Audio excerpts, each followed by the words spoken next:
You're removing all the alcohol. Most of the aroma is leaving with it. And all of that aroma that we are removing with the alcohol is what is the terroir from where those grapes were grown. It is the native yeast notes from the winery that the winemaker is so proud of oftentimes. So it's the heart of the wine. And when we can add that back, it's extremely noticeable immediately when you put your nose to the glass that your product is still there even though your alcohol has been removed. Because so much of what is taste is aroma. There's such a simple things you can do in terms of like mouthfeel, volume, sweetness, bitterness, and you're sort of limited, but in terms of how things present and what happens in your mind and how you associate certain aromas and flavors with certain taste sensations is really important. And when you fill in so many spaces and you have very few blank spaces left, it's much easier for your brain to fill in those small blanks.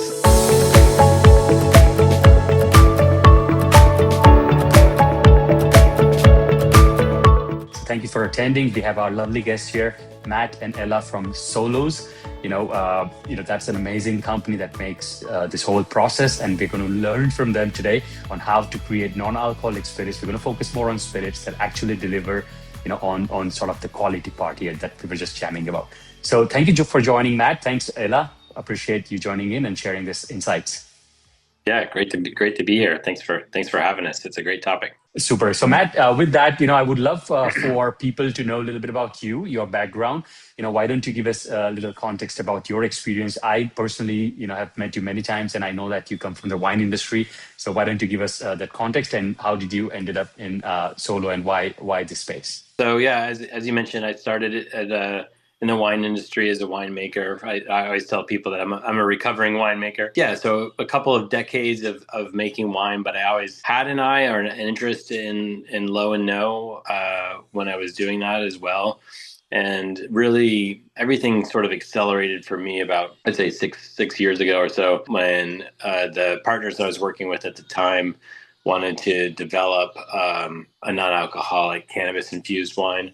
And so I was tasked with that project, and really at that point got to know a little bit more as a client actually about the alcoholization process for wine and what was involved in it, and already having an interest in being able to make a lower ABV or a non-alcoholic wine already. It really sparked my curiosity, and I basically just fell in love with it, and fell in love with the dream of having beautiful non-alcoholic wine that people could start conversations with over the dinner table and share, and in the same way that they do with wine in general, and then with other beverages in general. And so that started with a different company, and then really my spark to join Solos and start with Solos was tasting the results from what had been accomplished with the technology, and really seeing that it was making such a huge leap forward in terms of the authentic quality of the products, and again pushing towards that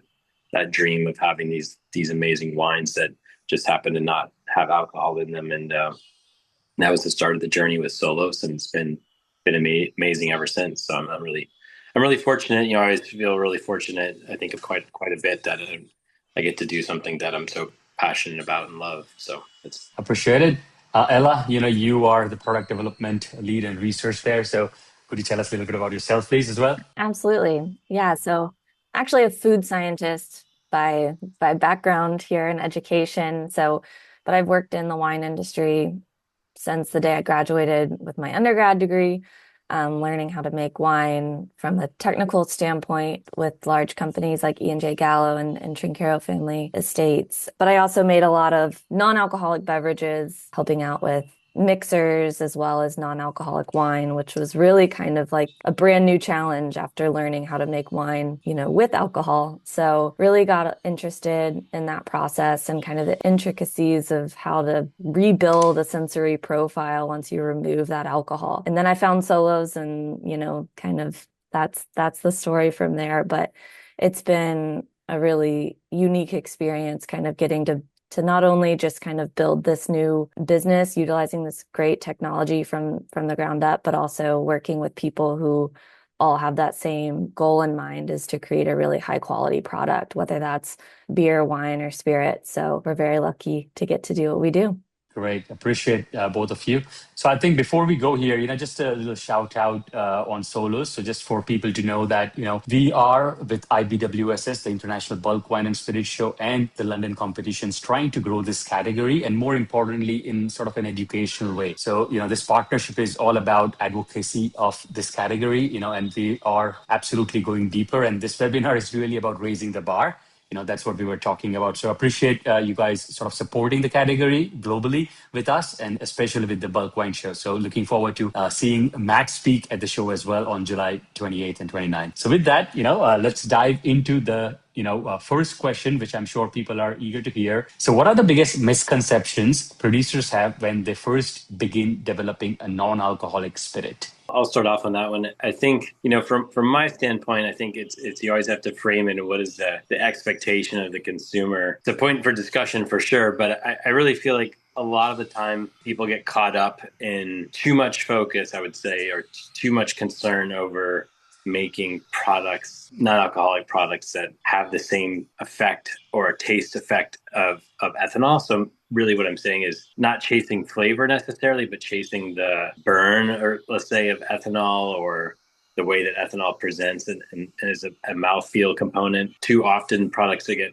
caught up in that, and it's not something that's easy to do. Ethanol really has a lot of unique properties. And so I think when you get products that are trying to replicate that, they come off, too easily as inauthentic products, because you really can't match that component very easily, whether it's with heat or spice or some other component that's trying to replicate that. I think there's too much focus around that. You really lose what I think most people are going for, which is taste. And, I really don't see a situation in the future where anyone's going to line up, a non-alcoholic spirit and do shots with it necessarily, or things like that, where the main effect is the burn going down. And I think people are really chasing the taste of certain beverages made from spirits. And so when you lose that focus of taste, I think it can be too much of a distraction. Mm-hmm. Ella, do you have anything to add? I think Matt touched on a lot of things that I agree with there. I think a lot of it has to do with a mindset shift, right? Of, is the consumer really expecting something that is going to be a one-to-one comparison? And I think that's the question we need to start asking consumers in the market is that something you really want? Or is this something that we think that you want? And if that's the case, focusing on rebuilding a sensory profile that is not built around just replacing alcohol, but built around making something that the consumer really wants, A, but also B, tastes great and can serve in those occasions that spirits were in originally. I mean, just to add here, so if someone's making non-alcoholic gin, let's say, I'm sure that as a consumer, you would expect gin, right? Is that what you're saying? So that is a misconception, or it's so hard to make it like gin, or you just aim for something else? And I think we have in some of our products, but you can replicate the flavors and the signatures of gin, but I think it's the one component that I would say is probably difficult to focus on, or kind of can take your focus away from actually matching something's taste or flavor profile, is just the heat or the presence of ethanol, trying to replicate the presence of ethanol itself, versus let's say the flavor of gin, which I think we actually do a fantastic job of with technology that I'm sure we'll get into. But I think focus on flavor and not focus on the sensation of ethanol. Understood. Yeah. What makes dealcoholization in spirits particularly challenging compared to the other beverage categories? So we can go deeper into what we just started, right? Over to you guys. I think this one, the obvious answer here is just the amount of alcohol that you are removing from a spirit. So for example, with beer, you're removing somewhere between 4 and 6% typically. With wine, it's somewhere between 10 to 14. And then with spirits, you're between, 20 to 40. So I think, with dealcoholization specifically, if you are removing all the way down to 0%, you're losing up to 40% of volume of a spirit. And trying to rebuild back that whole sensory profile is the challenge. Also, if you were to think about the dealcoholization of spirits and what you're trying to capture and what you want to have in your product, I think that kind of elaborate on that. The big challenge is that, quite honestly, that dealcoholized fraction is not really that useful. The great thing about it, right, is it's an amazing extractor of flavor, or amazing solvent, and therefore extractor of flavor and aroma compounds. And so the flavor and aroma compounds generally stay with the ethanol. So if you're taking a spirit, you're dealcoholizing it, the magic stuff, the real good stuff is actually kind of the fraction that's being distilled, or the ethanol fraction, and not necessarily, you can utilize maybe the dealcoholized fraction as a base, but that's not where the value lies in spirits products. So it's kind of like you already have in many cases with especially with the clear spirits. We can get into our process later, but like you have something that's already you're able to really work with there, and in some cases what we can do in terms of making spirit extracts, we don't actually need a dealcoholization step. So we can get into that when it's appropriate, Sure. but I think that's So it's kind of mainly maybe the like, amount of alcohol one has to remove is the biggest sort of challenge, right? The amount of the quantity, I guess.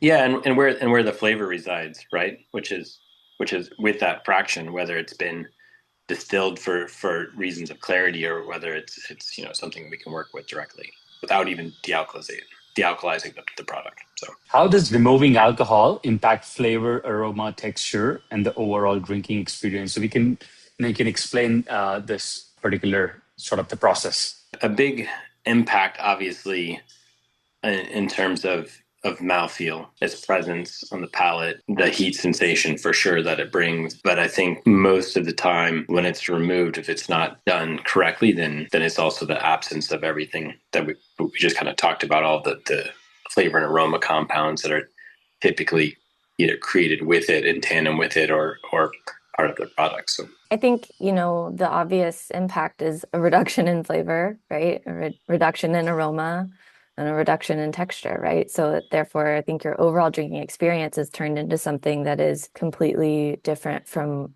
the original product. Kind of to quantify how those impacts are depends completely on the matrix of the spirit or the whatever beverage it is that you are removing the alcohol from. There's more and more research from our team, as well as many other, I think, institutes going into this particular details of each matrix of beverage that could be impacted by all of these things. It also depends on how you plan to reformulate or to build back these aspects.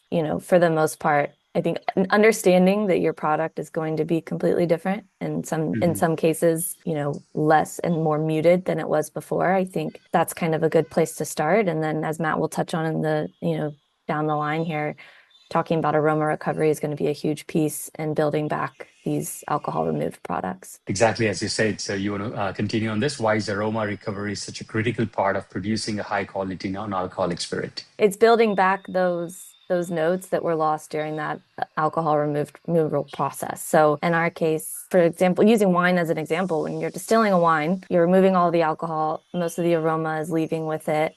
And all of that aroma that we are removing with the alcohol is what is the terroir from where those grapes were grown. It is the native yeast notes from the winery that the winemaker is so proud of oftentimes. So in the case of wine, right, it's the heart of the wine. And when we can add that back, it's extremely noticeable immediately when you put your nose to the glass that your product is still there, even though your alcohol has been removed. yeah, and I think especially with spirits, it is even more so, that what you're doing, and you think about the process of creating spirits, it's really like basically extracting aroma, extracting flavor from the raw ingredients, right? Whether it's botanicals or other products, or in the case of, aged spirits, and extracting, barrel aged flavors and aged characters, and ethanol is really the vessel that makes all that happen. What makes our technology so amazing and so special is that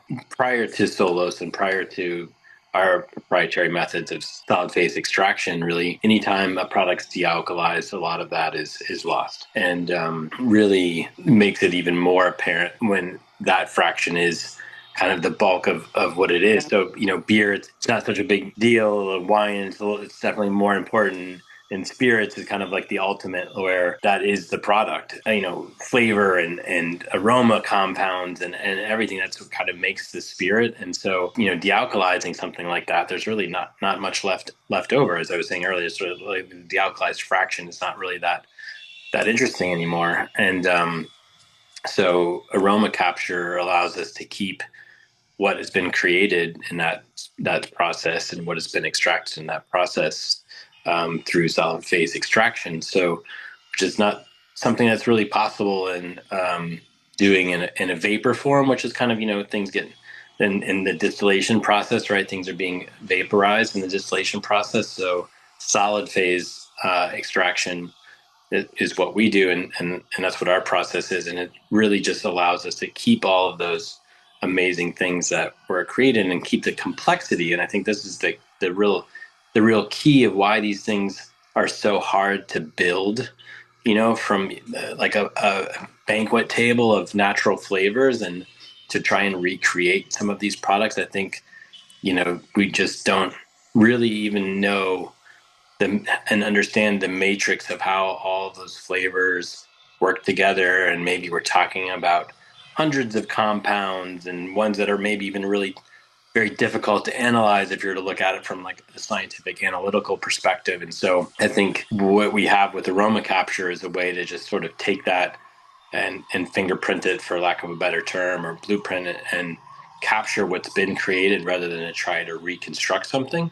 And I think for spirits in particular, it's incredibly important. And as I was mentioning earlier, the process is such that you go back to your example of gin being a clear spirit is something we don't even need to dealcoholize the gin to make a gin extract. We can take gin and extract the flavor and aroma compounds directly out of it, and create a product that really mimics the original aroma and flavor signature.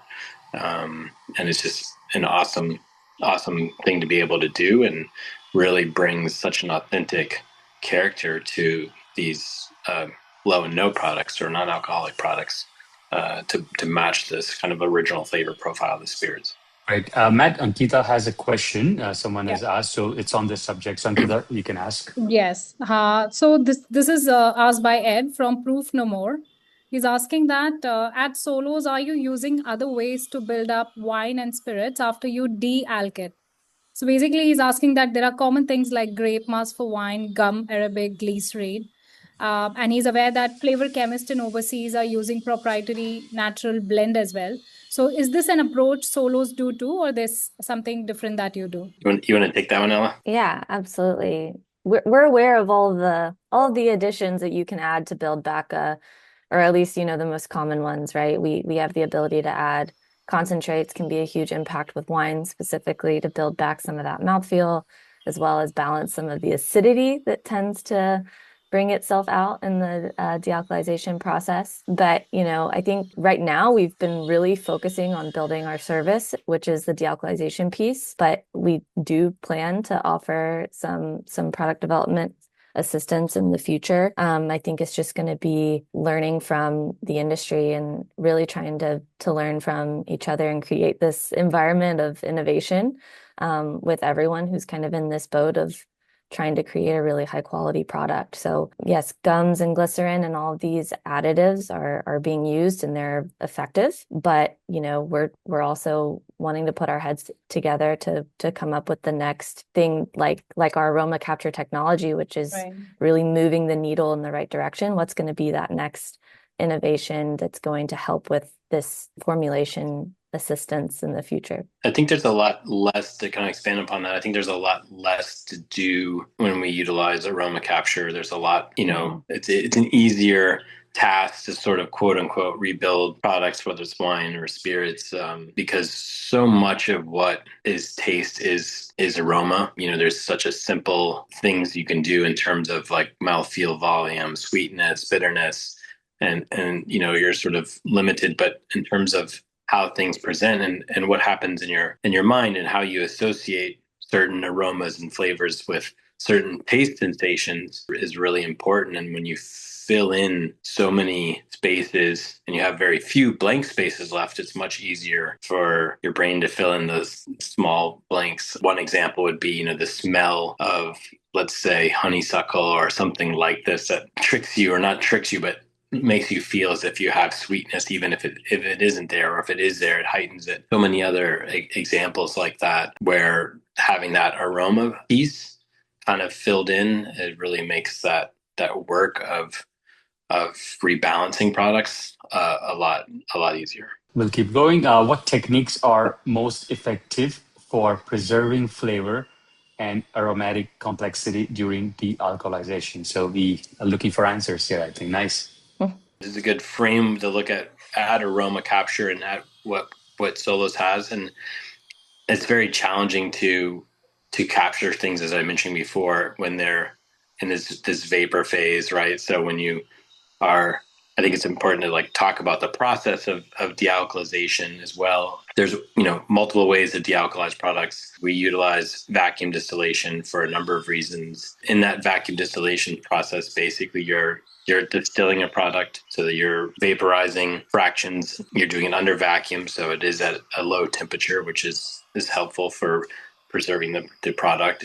But basically you're taking those vaporized fractions and you're condensing them at different temperatures to separate them out by boiling point. And that's the basics of distillation. And so during that process, it's really difficult to actually make a separation between a lot of these alcohol derived aroma and flavor compound and the ethanol or the alcohol itself. And so that's why this solid phase step is really important. And so basically it's a very slow kinetic reaction where we're creating an environment where those compounds can let go, for lack of a better term, and come out of their solution with the ethanol.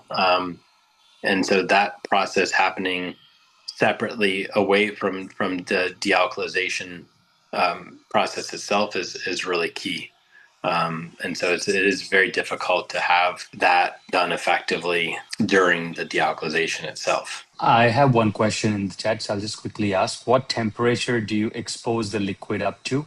Are you afraid of polyphenol loss or do you recover it? Well, the temperatures in the distillation process are under 30 degrees C, which is quite low for distillation, so vacuum distillation process. And I think that question, if it's related in particular to wines, not so much concerned about phenolic loss, as I think most of the time the phenolic compounds are staying with a dealcoholized fraction. But what can be challenging in that case is when the phenolic compounds are not in the presence of ethanol, they behave differently than when they are in the presence of ethanol. And so it can change the perception of those compounds. And I think that's still part of the work that has to be done. And speaking about wine in particular, in this case. Then the follow-up was a little bit, do you also use spinning cone or older methods like RO? Sorry, it's sci-fi for me, so I'll make you interpret that. No, that's okay.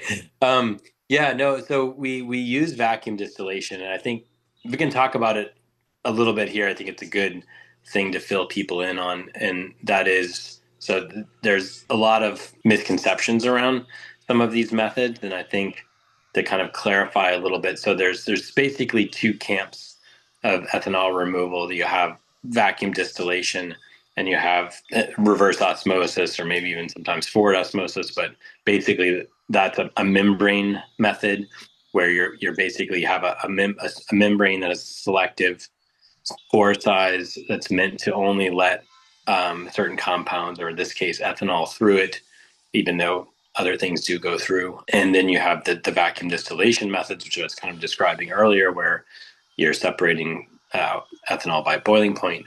The spinning cone is actually a form of vacuum distillation, but the spinning cone was really designed to work mainly, quite honestly, with tea and coffee products, and wasn't necessarily built for wine or spirits products. And so the idea there is that within this vacuum distillation chamber, you have spinning cones that distribute and create a thin film of the product coming in, and can allow that distillation process to take place. But it isn't as efficient as a packed column, which is what we use. So it has other benefits. The spinning cone has other benefits, especially when working with slurry type products. But when you're working with like clear spirits and wine and things like that, the packed columns are much more efficient. And a packed column basically is the same thing, but instead of spinning the product out to create the thin film, the thin film is created by what's called packing material, which is basically just material that creates a lot more surface area, and so the product falls through the column by gravity. Typically, it kind of looks like, if you can imagine, like steel wool or little pellets or something like this that basically allow the product to have a thin film as it goes through the column by gravity, and those can be designed to be very efficient and effective, and that's what we utilize. So it's kind of a long answer, but I think there's a lot to dive into there. And so how can producers build a fuller sensory profile and recreate the depth consumers expect from traditional spirits? Matt's point, aroma recovery is a great way to do this. It goes a really long way, as we talked about before, especially in wine and spirits that have that signature note. But as we know, and as we have also touched on, it really doesn't tell the whole story because, taste is not just aroma. It's a big part of it, but taste is it's aroma, it's actual taste, right? Our five senses, it's mouthfeel, it's chemical and physical interactions in our palates. So you really need to understand how all of those things are impacted when you do remove the alcohol from your product, and know how, when you're building it back, how every aspect that you add back to that product when you're formulating, how that also then changes that balance and changes that perception and the palate. And we all know how important chemistry is, and it still is very important, but I think sensory science is going to be a huge thing that's just going to impact how we understand these interactions and how we create these deep flavors and new experiences for consumers with alcohol removed beverages. Yes. Matt, anything to add? I think, yeah, that was a great summary, and it's ever evolving. I think that's the main thing, and we as a company are always looking to be on the forefront and with R&D, and we're not tied to we don't manufacture equipment, and we're not tied to any particular method, and we're always looking for the next great thing. If we have the next great thing right now that's out there, but we're always looking for what's even beyond that. And so I think it's really important, to follow up on what Ella is saying, is that this is an evolving subject and will be for some time, and we're by no means at the end of that journey. And so I think that's always something that Solos has got, and it's in its back pocket, is that we're really basically we're an R&D company, and we just decided that we had something really cool that we wanted to make sure we share it with everybody in the world. So, but the R&D focus hasn't changed and will always remain. So. We spoke about aromas, which is fantastic. Now let's go on the second level, right? The mouthfeel. How do you sort of, bring that back? Yeah, it's an important topic. I think, we've talked about some of the products that can help bring mouthfeel back. And I think, Ella could probably talk a little bit too about some of the things that we think might be coming on the horizon, and potential for other things that haven't been explored yet, like fiber and other aspects like that. I don't know if you want to expand on that a little bit, Ella, but yeah, absolutely. I mean, with every product, like we talked about, it's all going to be dependent on the matrix, right? And what you're trying to recreate, whether it's a beer, wine, or a spirit. And I think in the case of spirits, we're still just like in infancy phase of like learning kind of like what these aspects are. And I think we've seen things that work well in certain applications like glycerins and gums and things like that, but can be also easily over added and make things kind of slimy and kind of in this way where you don't recognize it as a spirit anymore. So it's not a perfect solution, but it is a solution, what we are currently seeing on the market. And I think the exciting piece is the research that's happening, the ongoing research at, large institutes, and also just on a smaller level of consumers trying new things. To Matt's point, plant fibers, different phenolic compounds that you can add back to your product that kind of bring back that physical sensation on your palate that can signal texture, mouthfeel, weight. And those things are what's typically missing in the product. So those things are going to be on the forefront of our research moving forward. But the most important part, right, is understanding how important this aspect is to consumers. I mean, I think we assume that this is like the number one problem because we fixed the aroma piece. Now we're kind of moving on. This is our next forefront, right? This is our next big challenge. So we need to really quantify what it is that is missing and then ask our consumers, what do you want to see in these products that you're not seeing right now? No, I was going to say, I do think, back to the very first question, I do think ultimately successful products are about taste, about flavor. And that's one slice of it. But I think, the most important is that. And you think about why you choose to drink anything, right? It's an alcoholic product. Part of that choice might be the effects of alcohol. If it's a non-alcoholic product, then it's 100% about taste. And so are there ways to make things taste great that, as we talked about before, is you're not caught up in making a replica, but you are filling in the void, I think, where it's obviously gotten a lot better, but you find a lot of products that just fall short on taste in terms of, their lack of complexity, because of the complexity that happens when you use ethanol to extract flavor. I think that's, the piece that we're filling in. And I think there can be amazing products built around that, even with where things are today in terms of the mouthfeel side of it. I think I'm seeing a lot of things that I'm sure you're looking in the food business, right? This whole, they've mastered the art of this, and the goal is to apply in our drinks industry, like the whole, like when you eat a snack, why do you want it again, right? So those kind of basic questions, how do you be addictive to some snack and not, and the color and the smell, the texture. So I'm sure that's where Ella, you're there, right? So you've done the food part. You can add any context as well, just on the macro level, because that's what I'm just understanding. Like it's been done in the food part, and we're now trying to solve it in the drinks here. What are the most common product development mistakes brands make when creating non-alcoholic spirits? And I think you can also, guys, add in here about the process a little bit, just one-on-one quickly, because that sometimes is a misconception of, like I think a technology like you guys or any other de-alcoholization technology is needed, right? To my knowledge, in the middle, or can any distiller sitting at the distillery do this? The last part of that question first. Obviously, our methods are patented methods, proprietary to us. Spent a lot of time and research on them, developing them, and so, yeah, there isn't an option really for a distillery or beverage manufacturer to go out and do what we do. I think one of the biggest questions, again, and I think it really, Ella's mentioned it a few times, and it comes down to what is the consumer looking for. And I think if you have an established beverage brand, spirits brand, wine brand, beer brand, and you have a loyal following because people know what they're going to get when they open or taste one of your products, right?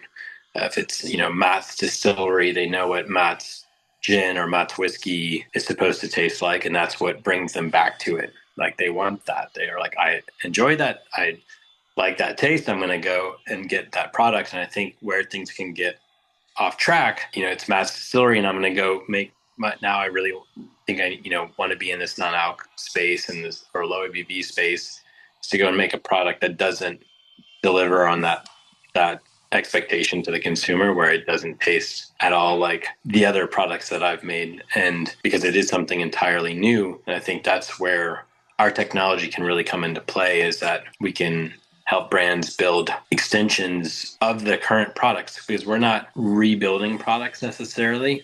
We are capturing. So I think it's the other point to say is it's aroma capture. It's not aroma creation. And aroma capture allows us to capture the signature that's currently out there. And so it can be extended into this no and low alcohol space and maintain a brand signature and identity. And I think it's a challenge when, if a brand, can you, imagine, because I think they have done a good job with it, but can you imagine, let's just say a brand, like Heineken, and they come out with a non-alcoholic beer that doesn't taste like Heineken. That's a challenge. That's a problem for them. And so I think that's where our technology really hits its stride, and that we can really help brands retain the thing that they've worked so hard for and carry it into this new frontier with consumers. Got it. Ella? Yeah, I would say, just to touch on another aspect of this, yes, to Matt's point, aroma recovery is very important. But another piece that I think people know it's going to be a problem, but don't know, understand fully is the stabilization piece at the end of knowing, whatever it is that you add to this product, until you do know, you do not know how it's going to behave in the package and over time. So Mm. it is increasingly important to really don't rush through shelf life studies and try to understand the individual components that you're going to be adding in your formulation and how they're going to interact over time. And how your packaging is also going to interact with these components over time. What innovation trends are you currently shaping, seeing sort of growing? And, if you had to give some tips, what kind of SKU that you would start today? I think, a big thing is people are more focused on authenticity. We're seeing a lot of non-alcoholic wines that are being launched that are vintage and appellated to certain, growing regions. And same thing with spirits, right? They're calling out gins, they're calling out specific botanicals and wanting, cleaner labels, more simple ingredients, and also ready to drink familiar cocktail flavors. So, right, you want a can that's easy to serve, easy to drink, and that's recognizable. So you see something and you see a Negroni and you go, oh, I like Negroni. So whether or not it has alcohol, I'm going to try it. Matt, your picks? Yeah. I mean, Ella nailed it. I think authentic is huge. I think clean label is huge. I think those things are really important going forward. It's that can be the beauty of some of these spirit product and wines and others, is that they are very simple. Again, to speak to our technology, we're not creating or adding anything. We're capturing. And I think that's a really important point. And we're able to capture what's there. We're able to provide clean label options. Yeah. And I think, the familiarity, kind of what we talked about too before, is really important. Let me ask one fun question here quickly. From the top five main categories like whiskey, rum, vodka, tequila these days, what is the hardest to make and what is the easiest to make in the de-alcoholization? Yeah, well, I mean, it is a fun question because I'll pick one of those, and I'll let you I'll let you swing at this as well. But I think I'll just put it out there. I think I don't know if it's a challenge necessarily, but it's an interesting question, and we've been asked this question a few times, and that is, I'll touch on it, is non-alcoholic vodka, and the reason I'm kind Is of it is that the hardest? well, the reason I'm smiling is it's typically a product where, yes, there are differences, and I think there are differences in, obviously in distillation methods and bases and things like that create some subtle differences in vodka, but most of the time the product's signature is just one of ethanol. And so I used to, sometimes tease people and say, oh, yeah, sure, I make you a non-alcoholic vodka. And I just go get a glass of water because, but obviously there are taste components to it. But I think what works well for us is these more complex and nuanced beverages like, gin and So whiskey and things what's the like easiest? Like just a quick answer. We don't want to know the reason. It's okay. Just, that. Yeah. what's the easiest? You go, Ella. You I would say gin. gin, yeah. And the hardest is vodka. So whiskey is still easy, is it? I Whiskey's mean, whiskey, doable. it's Okay. definitely doable for sure. Good to know. Opportunities. What kind of new SKUs that you think producers can expand where there is a tailwind, let's say? What would you do if you were an entrepreneur trying to launch an SKU? Which market would you pick? And same question for you, Matt. I would go with a ready to drink familiar cocktail that's not trying to overdo it, not trying to overcomplicate things, keep it clean and simple and All right. recognizable. Ready to drink gin? A ready to drink gin, a ready to drink, some sort of carbonated. I would also, venture to play around with bases. I mean, utilizing different bases of, utilizing extracts. So like aroma recovery, some of our spirit extracts can really deliver in a noticeable note. So, right, whether using a gin extract for a French 75 or a whiskey extract for a whiskey Coke or So in that, like, those. what are the two cocktails in RTD that is again Mhm. the easiest and the best would come out? Oh, I mean, easiest would be a gin and tonic, right? I mean, all you need is some gin extract from a gin that you love, and some tonic water and maybe a little bit of sugar to balance some acidity. But that could be a no-brainer. Another one that we've used that you could play around with is using dealcoholized wine base and adding gin, and we've made a wonderful French 75 for, just mock-ups on the bench top. So there's a lot of opportunities with gin as we've mentioned, but I'll let Matt talk about what he would do. Yep, Matt. I think, I don't know, it's just I always have to I can only relate to myself, right? So I can only relate to my personal wants and needs, and I think there's still a lot of room. And speaking about the spirit space, I think there's still a lot of room for low ABV and spirits. I think that's a really interesting area. It'd be really fun to have a great cocktail that's like, 3-4%, but still packs the same flavor that you would expect. Something that'd be kind of cool to explore. Yeah, I do feel like, single serve, ready to drink. This is not a big secret. You see it, it's very popular. But yeah, I think it would be something in the low ABV space. It would be kind of fun.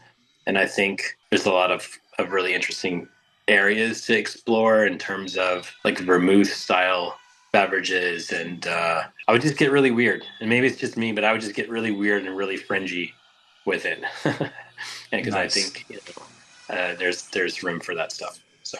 So Ella, Matt, anything you want to add and have a closing remark, and maybe just tell us about a little bit more that we don't know what Solos does? I think we have a great process. We're really collaborative. We're really R&D focused. We're excited. We're passionate about the space, and I think we're happy and excited and passionate and want to work with people that want to create and bring new things to the consumers. And I think that's ultimately our objective, is really expanding beverage and taste and flavor as much as possible. Yeah, and I think to build on that, we realize the risk it is, right? When you're entering a new market and you have standing brands. I think Matt and I both worked with long-standing brands before, so we know the trust it takes, and that quality is key in these things. So we also have that same goal in mind, as a high-quality product at the end of the day, and we're just excited to work with